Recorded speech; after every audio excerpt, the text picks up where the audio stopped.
السلام علیکم ورحمت الله. دوستان الله دیو کې روغ او جوړ به یاستئ. لکه څنګه چې تاسو خبر یاستئ موږ د قرباني کمپاین پیل کړی دی. که خبر دی اوس خبر شئ ښه. نو دوستانو که چېرته غواړئ خپله قرباني سږ کال په افغانستان کې وکړئ، قمر بنسټ مو بهترین ادرس دی. موږ مو خدمت کې یاستو.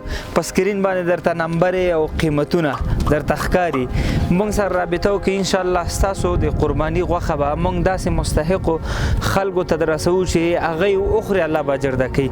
نو کوشش وکړئ پر ځای د دې چې نورو ملکونو ته قرباني واستئ، مثلا عراق، سوریه یا افریقایي هیوادونو ته ستاسو قرباني به مخکې تلې، ولې خپل ملک مو مستحق دی. راځئ موږ سره رابطه وکړئ، انشاءالله ستاسو د قرباني به موږ مستحقو خلکو ته رسوو. په لوی الله مو سپارم. یوه غوښتنه بله در څخه کوم، خصوصا د هغه ورونو څخه چې د قرباني وسې نه ویډیو در سره شریکه کړئ تر څو پورې هغه خویندو ورونو ته ورسي چې هغې واقعا غواړي قرباني وکړي. السلام علیکم.